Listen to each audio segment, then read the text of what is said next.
Have you ever wondered what games you should keep or you should lose? Find out here at Purge Reviews. Champions of Midgard is one of my favorite games of all time. Top 10, probably, definitely top 20, and really put Gray Fox games on the map for me. I was in the camp that liked Reavers of Midgard, which was a game that kind of got middling reviews, I think. It was somewhere in the middle. Some people really liked it, and it didn't really love the Champions like White would. And the Midgard maybe held it back a little bit, whereas a pretty solid design. Now we're getting Reavers of Midgard, the card game, and I can't tell you how much I hate this game. This is one of the worst games ever created. Let's start with the rulebook. The rulebook is atrocious. I'm pretty sure nobody read it. Rules are in examples. They're explaining rules to do A and B. You're like, what is A and B? What are raid icons? Oh, that's an example on the next page. Absolutely uncalled for. Awful. Whoever's reading the rule books, they got to go. Somebody else has got to be in that job because I haven't seen rule books this bad since Portal games. It's that bad, guys. Let's get into the game a little bit. This is a negotiation game, which I absolutely cannot stand. The negotiating in this game is if we don't come to a conclusion, nobody gets anything. It's ridiculous. It doesn't work. If you have one person who doesn't understand negotiating well or they're easily pushed around, they're not going to do well. I just do not like that in games. And quite honestly, I have an outgoing personality, but I have a friend that isn't. And I feel like you could bully that person. I feel like you can just press whatever you want on that person. And then you say that's not a game's fault, that's a group fault. I think a lot of people are non-confrontational. It's not going to work. Okay? You're going to say, well, that game isn't for them. Fair enough. But it isn't for me either. I don't like that in a game. I'm not a big fan of it. I understand people like Chinatown. They like stuff like that. I'm just not one of them. And hey, I'm the one doing the review. But it doesn't matter. I played this game because of the atrocious rulebook. I'm not even sure I played it 100% correct. So you might just discredit the whole review because I couldn't get through the rulebook. I tried so hard. It was awful. The artwork is fantastic. The game looks great. I like the components. All very, very good. And the artwork is just mind-boggling. It's very, very good. But there wasn't a whole lot to like here. You go to the spots, and if somebody goes by themselves, they're going to get more things. If you go with somebody else, you're going to get less things. I've seen that in Grim Forest, Histero, which are really good games. I really like those. It just kind of fell flat in this one. Been there, done that. It's not interesting at all here. I don't like the negotiation. I like it more when it's just like split it up and be done. There's nothing to like about this game. Absolutely do not check it out. Pass this on. If you're Champions of Midgard you like, and if you like Reavers, stick with them. Do not play this game. Awful. Purge. Here is Reavers of Midgard, the card game. Love this box. I think it looks really, really cool, and I like the artwork a lot in this game. Get a rule book, which we'll take out in a few minutes. Everybody's going to get one of these screens in their color, kind of give you an overview and a player aid as the game goes on. This will be used for scoring the game, but it's one of those where you have to go like this. It doesn't weave through. You have to go boop, boop, boop, all the way through. And just white on the other side. Now, you do get a little bit of an insert here that's kind of useful. You're going to get some cards. The cards, they don't really have any finish on them. They're not nice. The backs are okay, but you're probably going to want to sleeve these up, guys. Otherwise, you're going to get these cards that just kind of have like the events that come out. But these cards, wow, this artwork on this is phenomenal. It really gives you that Viking feel to it that you're looking for. Look at some of this stuff. Very, very good. And the artwork is really going to bring the game alive. Now, these are just event cards that come out. They're not as great. And these cards will be the ones that each player is going to get a different set. They'll match the locations. Once again, you're probably going to want to sleeve these if you're going to keep these around. You're going to get some of these cards that will fit down. These will be the spoil cards that you get. They're smaller. They have icons on them. The artwork is okay, and I think that it fits the theme of the game pretty well. Now, these are going to be the little tiles they're going to put on here. Here's where the game starts to go sideways a little bit. So you're going to have these tarot-sized cards, which will be the locations, and these guys will fit on it. The problem is the name of the location isn't on this card, and there's no way to look at it. You just kind of have to look at the picture and say, okay, does the picture match up? And it's just a little bit, I think this is the one that goes with it. I'm never too sure. By process of elimination, I can get them down. But why wasn't there an icon or a name or something on it? Just a weird thing, I guess, I suppose. And these tarot-sized cards, these are a little thin, but they just kind of sit on the board anyway, I suppose, and they're fine.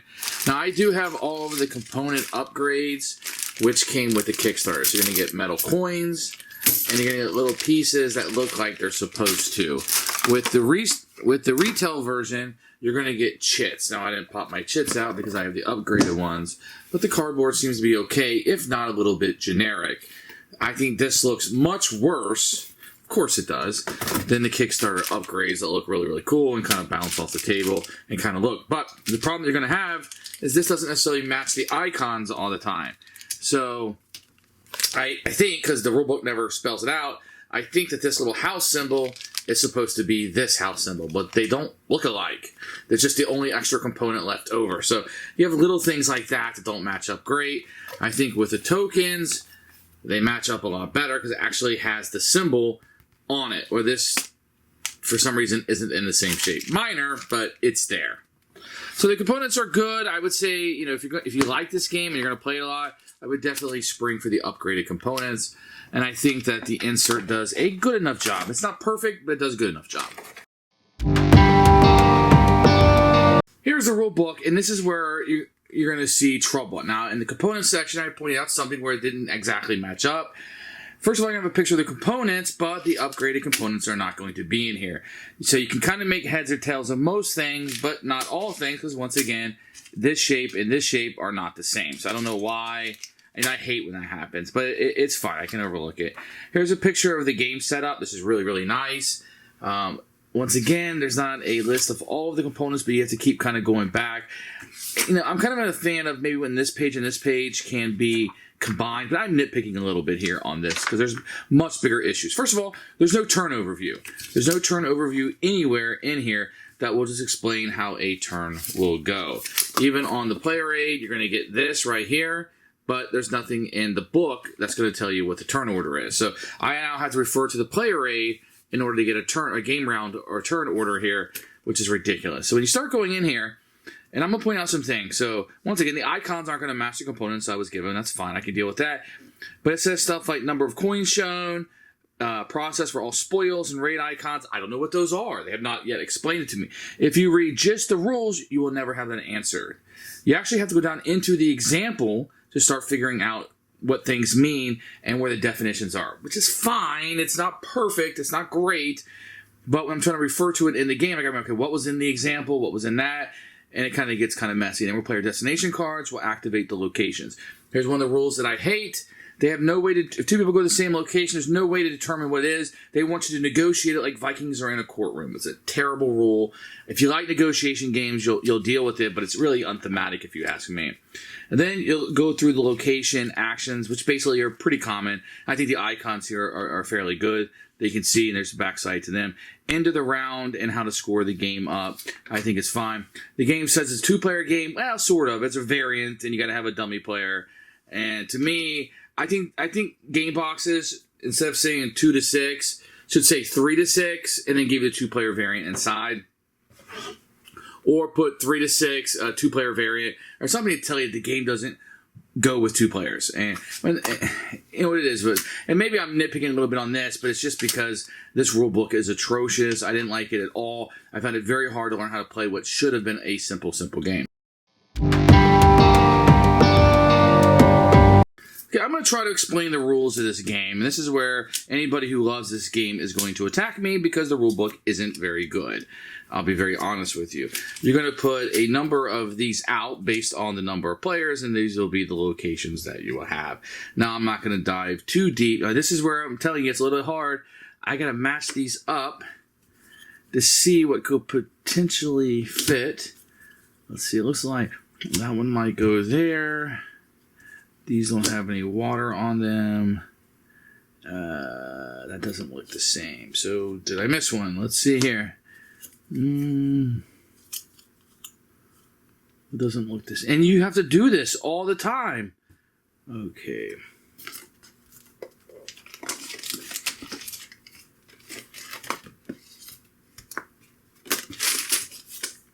Let's see, I also have this. Okay, that one might go there. What's this one here? Okay, it's probably not that. It's this one, I think. I think those are the ones. But it's very hard. So the ones you don't use, just go back into the box. So what's going to happen each turn is you're going to flip one of these over. If it has a coin on it, then they will get coins. So, for example, because this one gets a coin, it will get 1. Because this one has 2 coins at the bottom, it will get 2 coins, and this one will also get 2 coins. Now, if you had one of these on it that had multiple coins, like this one, then this one would have got 2, this one got 4, and that would get 4. I'm pretty sure that's what the example showcases. And then you're going to get the greens. So the greens will activate on these. I think the greens are spoil cards, so you're going to put a spoil card at each of these locations. Now, because the card that we're using, say we're using this one, now it's going to get 2 spoil cards because we're using this one. So you're going to get 2 spoil cards for each one because it's listed here. Now, the other items that are on here are not listed, so you're not going to get those over. And this is Rock Slide. This would simply flip that over like that. Now, some of these will put other items out depending on what's randomly going to come out. There were also, I should point out that there are some... I never found this icon. There's no icon list in the rulebook, which is another problem. I never saw this icon listed, so I wasn't really sure what that meant. I think it means get rid of the 2 at the end, but it was never really all that clear to me. You're also going to have a number of these cards, which will be the Viking cards, the Reaver cards, as they call them. They will be out, and you can purchase these on a turn. So each player is going to have a set of cards that match the icons. You're going to play one of them face down, and that will be where you go to the location. If you're the only person that goes there, then you get all of the goods that are at that location, and you would take all of them. If 2 or more people go, then you have to negotiate what goodies you're going to give. If you're not, you're going to get a terror token, which are negative points, although there are ways, you can see here, to transfer those into other things. But in theory, you don't want to take these, so you better agree. If somebody's stubborn or quiet and doesn't want to negotiate, the whole game could fall apart. After you do so, you can utilize what's here. So you can give up one of these for 2, 4, 6, 3 coins to get rid of one of your terror, and you can utilize the actions that are there. Now, if you play a card to go to a location, say I went to Roskilde, the first round, I can't use this card in the next round. So you can't go to the same location 2 turns in a row. So I'd place this down as it's been played. I could play another card. Then on the next turn, I can pick this up, and then that one couldn't be used again. Once the supply deck runs out, you're going to have a number of cards in here. The game will end. Then you'll score up, and whoever has the most points is the winner. This is a very rough overview of the game. A lot of the game's going to be negotiating and utilizing these powers on here. And the spoil cards are going to let you set, collect, and gain points in different ways. As you gain these cards, Reaver cards are going to score points for set collection, etc. They're going to have little points at the bottom that you can score on these. When you purchase them, you could have these out too, and you can purchase these on a turn if you can afford them. Who should buy this game? I really want to say nobody because of the rulebook. Like, if somebody teaches the game or you can figure out that rulebook, more power to you.